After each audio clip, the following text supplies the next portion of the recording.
They told me to smile, so I did. But it wasn't the smile they wanted. It was the smile I wear right before I break someone's arm. If you understand what it means to be pushed too far, you're in the right place. Subscribe and join us, because this story doesn't end with the mud. It begins with it. The rain in Maple Creek, Ohio had stopped, but the air still hung thick with the smell of wet earth and decaying leaves. For Anya Petrova, the crisp autumn air was supposed to be a new beginning. She'd left the crowded, anonymous bustle of Chicago for this picture postcard town, with its red brick school building and its proud banner declaring, "Home of the Mavericks." She was 26, a first-year English teacher, her entire life packed into a small U-Haul trailer hitched to her aging sedan. She believed in the power of stories, in To Kill a Mockingbird and The Great Gatsby, and she truly, naively, believed she could bring those stories to life for the kids in this quiet corner of America. Her own story, the one she never told, was written in the faint, silvery scars on her knuckles and the disciplined way she carried herself. It was a story she thought she'd left behind in a different life, in a different country. Her first week at Maple Creek High was a study in quiet observation. She noted the social hierarchies, the way the school revolved around its sports teams. The kings of this concrete jungle were the varsity football players, and their undisputed leader was Mark Kowalski. Mark was everything a small town could lionize: a tall, blonde with a jawline that seemed chiseled from granite and a Letterman jacket that he wore like a suit of armor. He was the star quarterback, his future seemingly guaranteed by a powerful arm and a family name that carried weight in the town council.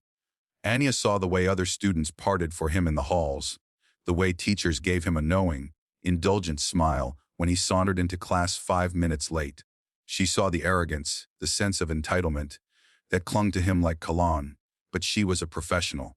She would kill him with kindness, with rigorous coursework, with the unshakable belief that every student could be reached. She learned quickly that her optimism was a fragile thing. It began with the subtle stuff.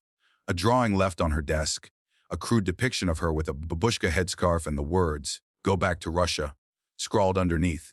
Her name, Petrova, was deliberately mispronounced in a thick, mocking Slavic accent whenever she turned her back. The snickers were a constant. Low-grade hum in the background of her lessons. It was Mark and his circle, a group of athletes and their hangers, on who seemed to find her very existence an personal insult. She was different. Her accent, though faint, was there. Her features, sharp and Slavic, marked her as an outsider. She tried to address it, to talk to them after class, but was met with a wall of feigned ignorance and smirking condescension. "We're just joking around, Miss P," Mark would say, his blue eyes utterly vacant of any genuine remorse. The breaking point, the moment the quiet harassment boiled over into something uglier, happened on a Tuesday. Anya was teaching a lesson on symbolism in the Scarlet Letter, talking about public shame and persecution. Mark, slouched in his chair at the back of the room, let out a loud, exaggerated yawn. "Boring," he announced to the class. "Why do we gotta read this commie crap anyway? Don't we get enough of that from you?" The room went dead silent. Anya felt a hot flush creep up her neck. "Excuse me, Mark. You heard me," he said, not even bothering to look at her. "All this depressing old book stuff. My dad says we shouldn't even be letting people with your background teach American kids. Says you're trying to replace our culture with your socialist garbage." The air was sucked out of the room. This was no longer a teenage prank. This was a poison, distilled and delivered with a chilling casualness. Anya's voice was tight. "My background, as you put it, has nothing to do with my ability to teach Nathaniel Hawthorne, and my family fled oppression, something I think you know very little about. Now, either contribute constructively to the discussion, or you can spend the period in the principal's office." Mark just laughed, a short, ugly sound. He stood up, his chair scraping loudly. "Whatever. This class is a joke." He walked out, his friends following him like a pack of loyal dogs. The door slammed, leaving Anya standing before a class of 30 silent, wide-eyed students. She felt the foundation of her authority, so carefully built, crack and crumble to dust. She reported the incident, of course. The principal, a wary man named Mr. Davies, sighed and steepled his fingers. "Mark Kowalski comes from an influential family, Anya. He's under a lot of pressure with the state playoffs. I'll have a word with him. But these boys, they're just spirited. You have to have a thick skin in this profession. A thick skin. The words echoed in her mind as she drove home that afternoon. She had a thick skin.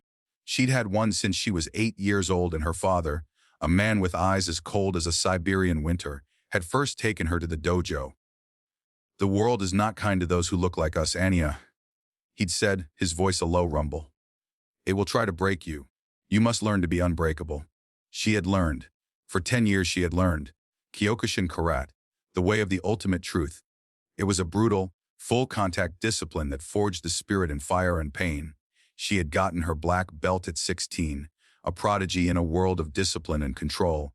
But when they emigrated to America, she'd left it all behind. She wanted to be Anya the scholar, Anya the teacher, not Anya the fighter. She thought she could bury that part of herself. She was wrong. The confrontation was lying in wait for her after the final bell the next day. She was walking across the soggy practice field behind the school, a shortcut to the teacher's parking lot, her mind already on the lesson plans for the next day. The sky was a flat iron gray, the air was cold. She didn't see them until it was too late. "Hey, kami teacher!" She stopped. Mark and his crew were leaning against the chain-link fence, their faces split into predatory grins. There were 7 of them, a mix of jocks and their girlfriends, all holding smartphones, their cameras already activated. This was planned. "What do you want, Mark?" Anya asked, her voice wary. She clutched her leather satchel, filled with essays on Gatsby, like a shield. "We just thought you looked a little too clean." Mark sneered, stepping forward. "A little too uptight.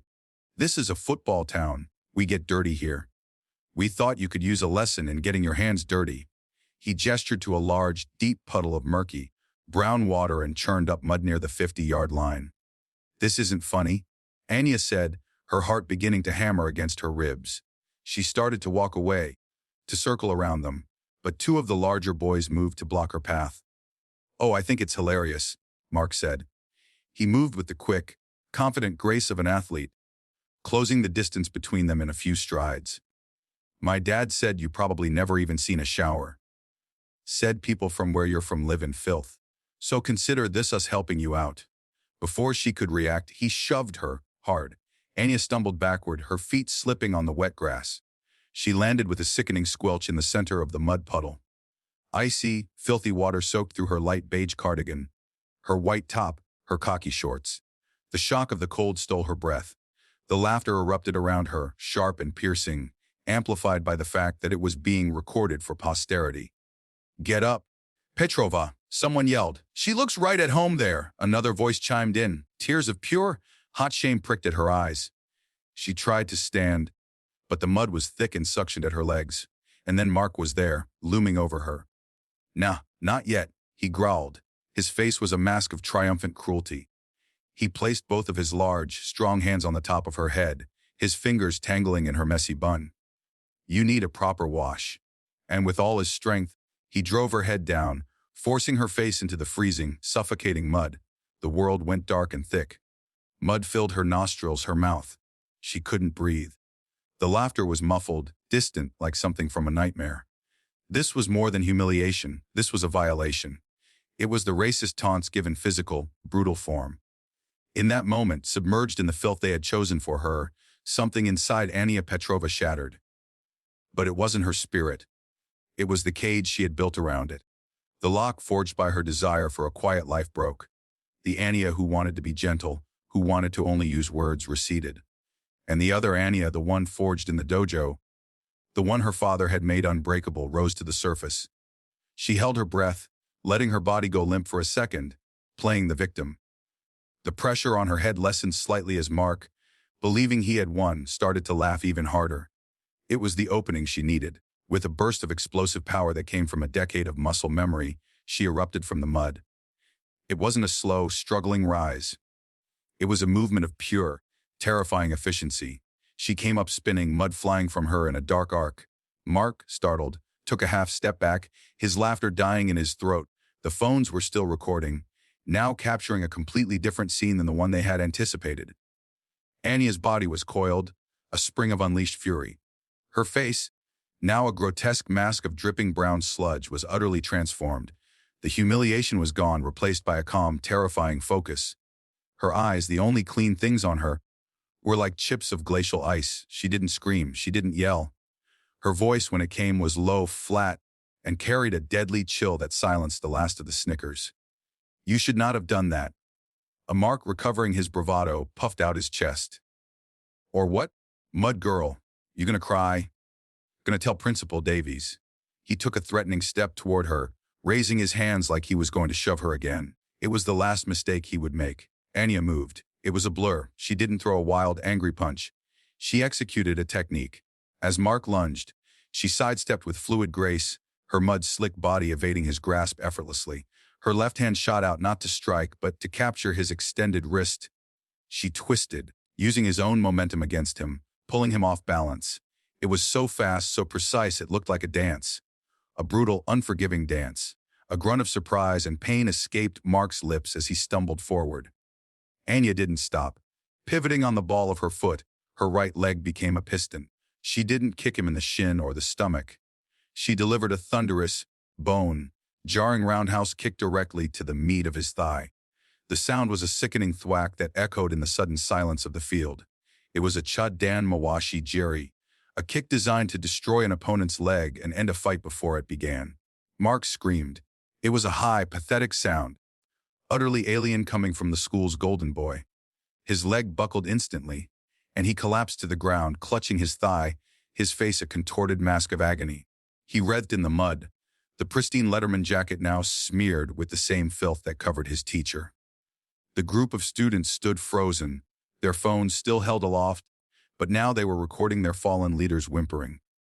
Their faces were pale, their mouths hung open in uniform shock and terror. They were looking at a stranger.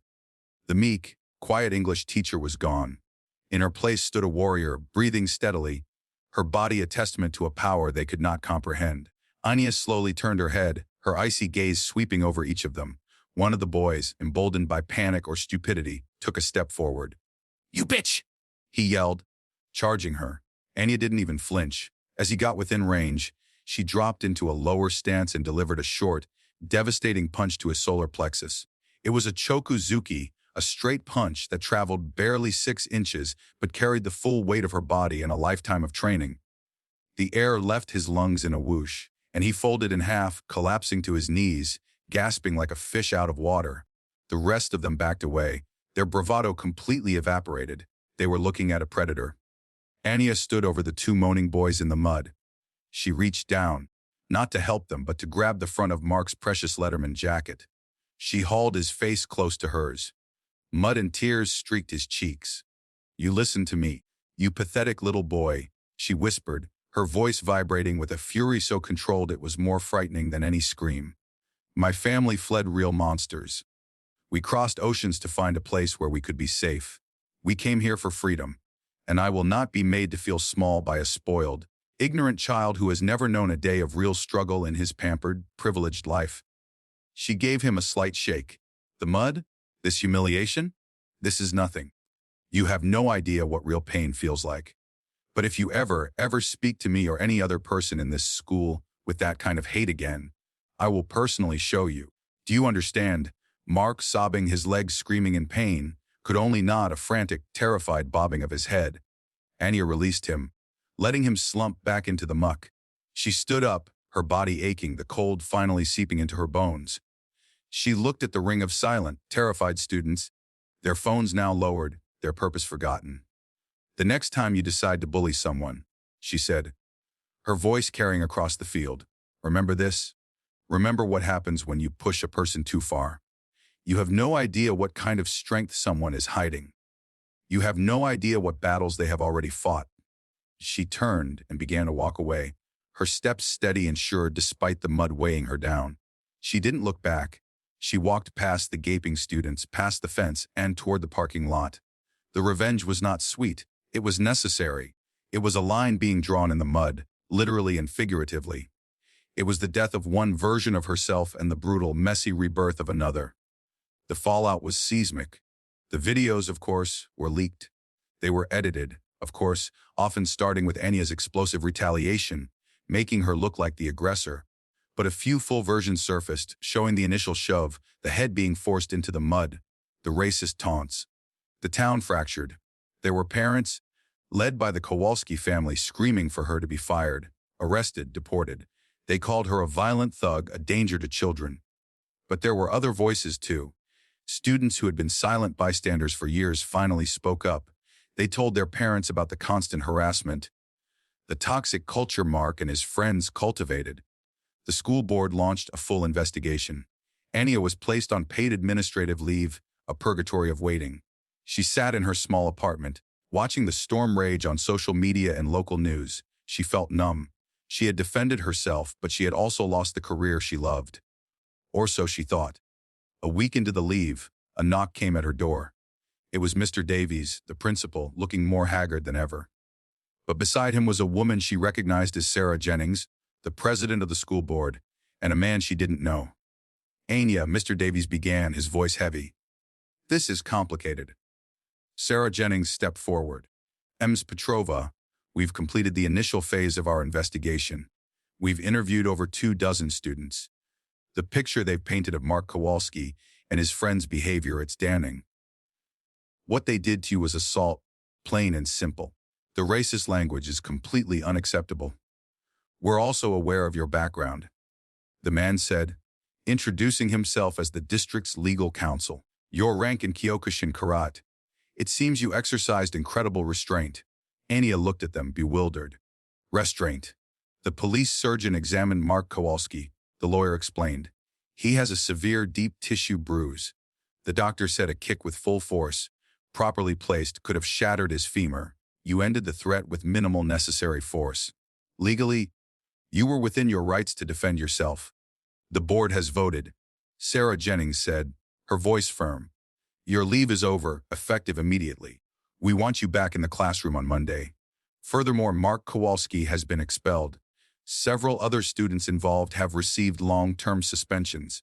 We are implementing a new, district-wide anti-bullying and inclusivity program, and we'd like your input, given your unique experience. Anya felt the ground shift under her feet once again. It wasn't a victory parade, but it was vindication. It was justice, messy and imperfect, but real. Her first day back was surreal. The halls were quiet as she walked through them. Students looked at her not with pity or mockery, but with a new, worry respect. When she walked into her classroom, a strange thing happened. The entire class, almost in unison, stood up. It wasn't a planned thing. It was a spontaneous gesture of apology, of solidarity, of awe. On her desk was a single fresh apple and a new, clean leather satchel to replace the one ruined in the mud. The story of the teacher who had taken down the star quarterback with a single kick became legend. But for Anya, the real change was quieter. The students who had always been quiet, the ones who felt like outsiders, now looked at her as a guardian. They came to her after class, not just to talk about English, but to talk about their own struggles. She had become a different kind of teacher. She still taught Hawthorne and Fitzgerald, but she also taught, by silent example, the lessons her father had taught her, that strength is not for hurting others, but for protecting yourself and those who cannot protect themselves. That dignity is not given, it is taken. And that sometimes, the only way to truly get clean is to first wade through the mud and emerge, unbroken, on the other side. She never wore the beige cardigan again. So that was the day a simple English teacher rewrote the rules of power in a small Ohio town. It's a story about the hidden strength in all of us, the battles we fight that no one sees, and the moment we decide we will not be broken. It makes me wonder about all of you, about the quiet struggles and the hidden strengths in your own communities. So I have a question for you, one I'm genuinely curious about. From which part of the country are you watching this video? Let me know down in the comments.